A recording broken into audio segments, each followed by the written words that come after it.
Défi disquaire numéro 6. Pour le défi disquaire numéro 6, c'est simple, j'ai pris des gagnants des défis disquaires précédents. Donc on a Guillaume qui gagne le premier, on a Julien qui gagne le troisième si je ne me trompe pas. Mais en vérité, sur cette chaîne, on est plutôt sympa, donc on a aussi pris des perdants. Hop, on a PA et Benoît ici. Allez, rapprochez-vous, venez tous. Venez tous là qu'on vous voit. On est à Bruxelles, Belgique. On va se faire 5 disquaires. On va se faire 5 disquaires avec des oldies, des trucs un peu cultes, du tout venant du métal. Et ben on se retrouve après tout ça et débrief, hein, vous connaissez le défi disquaire. On se dit quoi comme budget? 400. Officiellement, officieusement. Allez, on part sur 100 €, soyons sages. Allez, go!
Hello à tous, j'étais dans le disquaire numéro 2 Opus avec PA et Mathieu, c'était extra, donc là c'était l'occasion vu qu'on se faisait un week-end entre potes, Bruxelles plus le Desert Fest.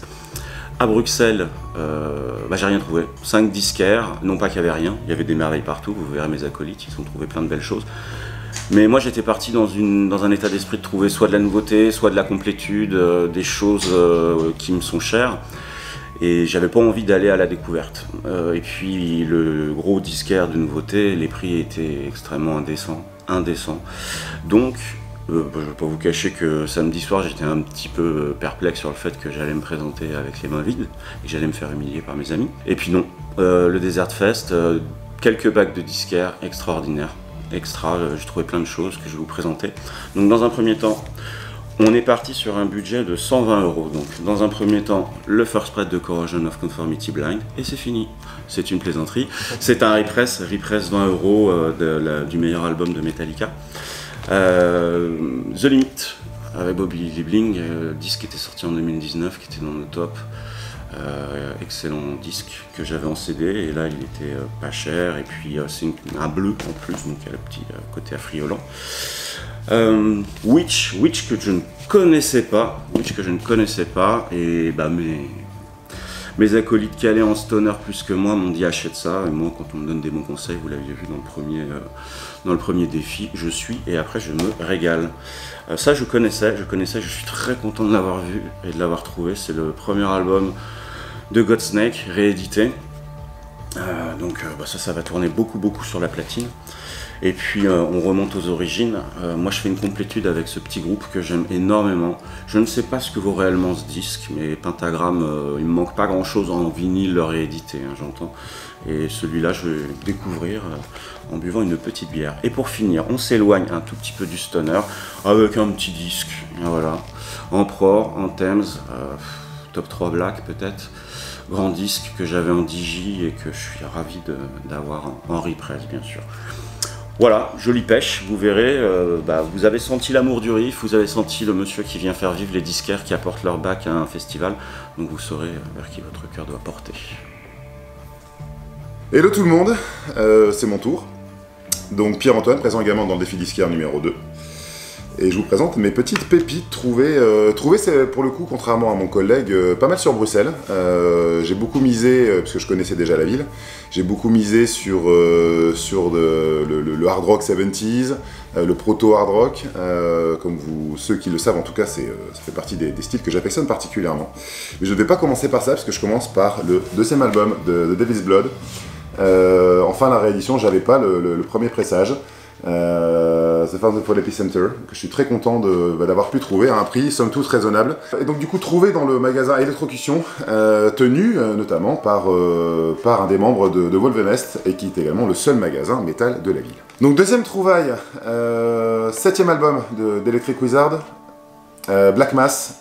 Donc je suis plutôt un aficionado de la première période, je vais être très honnête avec vous, mais celui-là est certainement un des meilleurs de la période avec Liz, qui a été entre autres et qui est toujours la femme du chanteur principal. Thunder Train, là j'imagine que beaucoup moins de personnes connaissent. Il fait partie des indispensables emmenés sur une île déserte de proto-hard rock. Pourtant il est sorti en 77 et il est assez glam rock. C'est un album que je cherchais depuis assez longtemps. Voilà, premier pressage européen. Je suis très content de l'avoir trouvé. Si vous avez envie de vous éclater dans un style mixant justement les prémices du glam rock, ok, c'est né en 71 en Angleterre, voilà, c'est un des premiers albums qui fait vraiment ce lien entre le proto hard rock et le glam, donc je trouve ça assez intéressant et qui est vraiment pour moi un indispensable. Premier pressage européen, je suis ravi. Et je termine avec Nazareth, Hair of the Dog, que je ne présente pas non plus.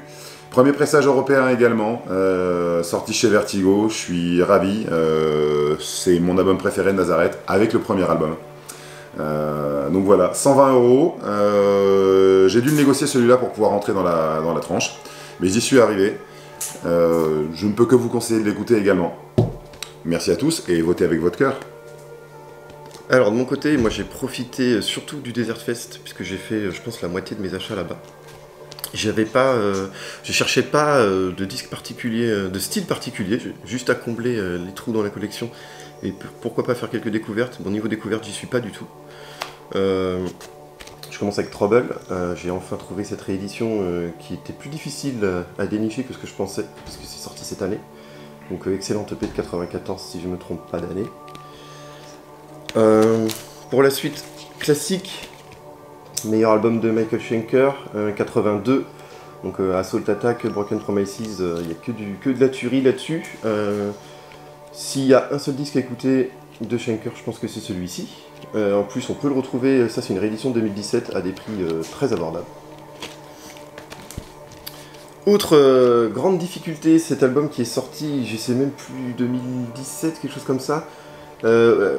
Pareil, je cours après depuis un moment, depuis qu'il est sorti. Je sais pas pourquoi Rise Above, sur certaines de ses sorties, je pense qu'ils font des pressages beaucoup plus limités que pour d'autres, et c'est un peu la galère pour les trouver. Donc là, merci Desert Fest.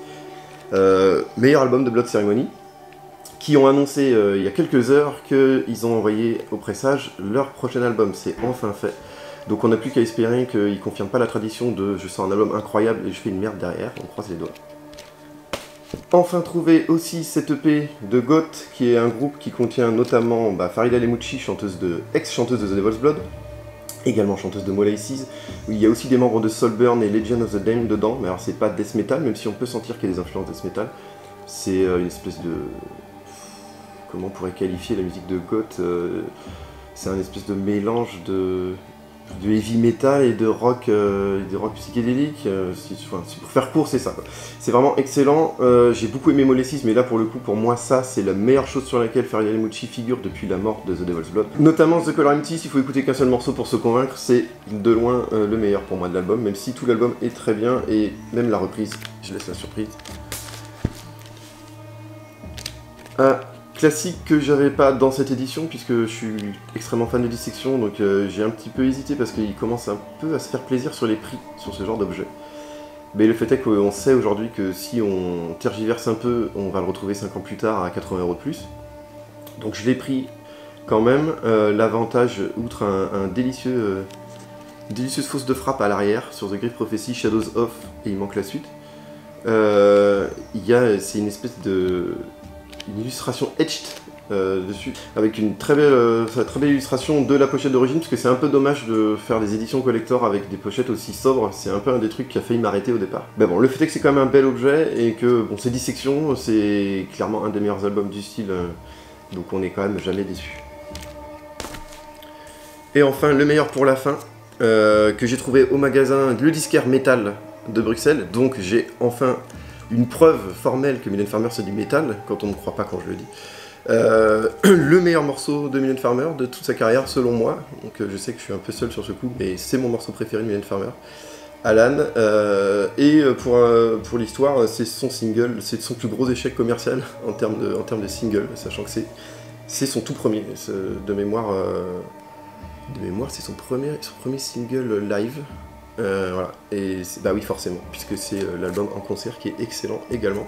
De toute façon, tout ce que Mylène Farmer a fait jusqu'à 99, c'est excellent, voilà. Et c'est clairement du métal, hein. Faut vraiment s'en rendre compte. Voilà, merci beaucoup. Je pense que vous avez déjà une très bonne idée de qui a fait les meilleurs choix, mais je vous laisse quand même réfléchir un petit peu. Donc pour moi, par rapport à mes compères, bonjour. J'ai fait une chose totalement différente, parce que moi j'ai pris que des CD, encore une fois, comme la dernière fois, parce que comme j'avais gagné, je me suis dit que c'était une bonne idée de recommencer. Il y aura du Metallica, évidemment, mais pas que. Donc je vais commencer par la fin, et ce que j'ai trouvé au Desert Fest. Donc c'est surtout des compléments de collection, donc 2 Weed Eater, comme ça, excellent, très bien, 8 € pièce.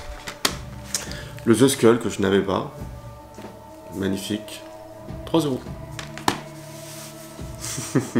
The Body, ça je ne connais pas, ça serait une découverte, mais c'est pareil, c'était dans le bac à 3 €, je l'ai pris, pourquoi pas. Et donc pour poursuivre sur toujours le petit stand à 3 €, il y avait tout un tas de live au Roadburn, tout plein,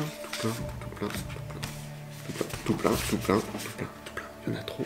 J'en ai récupéré 7 au final, et je pense que ça va faire de bonnes soirées, ça va faire d'excellentes soirées intense, puisque c'est des concerts auxquels je n'ai pas pu assister, mais moi j'adore les lives et j'adore les CD live, donc voilà, pourquoi se plaindre, 3 €.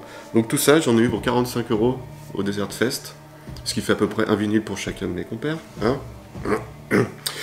Donc voilà, pas de commentaires. Et donc la veille, nous étions allés à Bruxelles, et donc j'ai trouvé ces petites démos de The Devil's Blood aussi, c'est un peu le leitmotiv du coup du week-end, c'est Devil's Blood, donc c'est une petite édition limitée à 999 exemplaires, propre. Et pour finir, quand même, parce qu'il faut pas déconner, hein, on est le meilleur groupe du monde, Metallica, donc il y a eu donc ce petit promo, voilà, pour 8 €, donc ça mangeait pas de pain. Et chez Caroline, là, qui était le plus gros craquage, donc c'est ce petit bootleg 2018, hein, donc là c'est 30 balles. Ah, ça fait des réflexions sur les vinyles. Ah ouais. Ah ouais, Quand même. bah, il faut rester. Putain, je suis tellement loin. Faut rester objectif, voilà, bon. Voilà, donc c'était pour l'anniversaire de Cliff, il joue Orion dessus, et donc voilà. Je ne pas Cliff. C'était magnifique. Voilà, et puis bon, bah j'ai quand même le totem de l'immunité, hein, ça m'a rien coûté, mais c'était bien. Et donc il y a eu aussi voilà, la petite setlist de Jinx, voilà, c'est pareil, ça mange pas de pain, il y a tout un tas de petites annotations qu'elle a complètement oubliées, elle a fait tout dans le mauvais ordre, c'était très bien, voilà, donc elle l'a pas du tout regardé. Voilà. Merci mamie Jinx. Merci. Comme de tradition, je vais boucler ce petit tour de défi disquaire avec mes trouvailles, donc à la fois sur Bruxelles et sur Gand au Desert Fest. Je commence avec le groupe anglais de blues rock tendance ardisant Spooky Tooth et son deuxième album, donc Spooky Tooth, bon jeu de mots, qui est un album un peu essentiel dans le genre, enfin en tout cas assez sympa avec des bons riffs, donc voilà. Ça sera très bien dans ma collection. Je ne l'avais pas, et il fait partie, on en parle régulièrement avec PA, des fameux 200 Prota. Autre groupe, autre album, je pense qu'il est un peu vendu, que les gens connaissent un peu, hein, Présence de Led Zeppelin, donc voilà, qui sort on va dire, des 4 albums révérés un peu par tout le monde et qui ne souffrent d'aucune discussion. Mais Présence devrait, à l'instar de Technical Ecstasy pour Black Sabbath, ne souffrir d'aucune discussion non plus, notamment avec le titre Achilles Lasten que je considère comme du proto-Maiden sans problème, du proto-Ivy en tout cas. Voilà, je suis bien content de l'avoir trouvé. Petite chose que mon collègue Guillaume Fleury m'a fait remarquer, c'est que la personne avait collé l'autocollant à l'époque sur le disque, sur le petit gaufrage, donc c'est assez sympa, je trouve ça assez cool d'avoir ça. Un album que je veux ausculter parce que je suis pas encore très au clair, mais qui a un gatefold avec des photos qui semblent être des photos un peu publicitaires, mais qui en fait ont à chaque fois un élément malaisant, un petit peu spooky, un petit peu satanique. Donc voilà, c'est quelque chose sur lequel je vais me pencher. Je garde une autre pièce de Bruxelles pour la fin pour essayer d'enfoncer le clou au niveau des votes. Mais avant ça, donc au Desert Fest, j'ai adoré, comme je vous l'ai dit sur une vidéo précédente, Wyatt E, groupe belge, groupe liégeois de drone doom, avec des tendances arabisantes, des costumes sur scène et tout, qui met vraiment une transe hyper intéressante. Et donc leur album est de 2022, je l'ai attrapé. Sera-t-il dans les tops de fin d'année? C'est une surprise pour dans quelques semaines. Et donc pour terminer, ça a été un peu âprement négocié parce que le prix de départ sans être délirant me permettait pas de faire ce défi disquaire à 120 € dans des conditions optimales pour la gagne. Donc je l'ai négocié pour ces raisons, c'est pas joli. C'est un tourbook de la première tournée de Dio, donc pour l'album Holy Diver, que je n'ai pas encore ouvert, enfin je regarde ce qu'il y a dedans, avec notamment donc, la place de concert, la personne qui a récupéré le tourbook a laissé sa place de concert avec. Donc il y a un petit côté pièce d'histoire, évidemment, le premier album de Dio que j'adore, et c'est assez drôle, sur la place il est marqué les choses qui sont interdites à l'entrée dans la salle, donc ça nous pose un peu toute une époque, bouteille en verre, canette, enregistreur, caméra et appareil photo, une autre époque. Voilà, donc c'est cette pièce d'histoire qui devrait normalement être le point d'achoppement, la chose qui fait que vous allez finir par voter pour moi et pas pour mes compères qui pourtant ont été très bons et que je remercie grandement, et je vous remercie d'avoir regardé, et évidemment je vous dis à plus. Nous sommes à Rio. Pourquoi ça? Oh putain, on va pas y arriver. Ici à Tronçon. Sinon on fait ça chez PA. Allez. Ça va être compliqué là. Chut. On va faire combien de prises en plus? Là, regarde, hop. 3, 4. Et hop, tu vois. Incroyable, on voit déjà PA. C'est parfait. Ça ressemble à peu près au décor. On le voit déjà, mais on le voit vraiment de ouf. Voilà. Autofocus. Il nous a dit de nous mettre là aussi. Ça n'a plus aucun sens. Défi disquaire numéro 6. Ça il parle vraiment fort. Putain.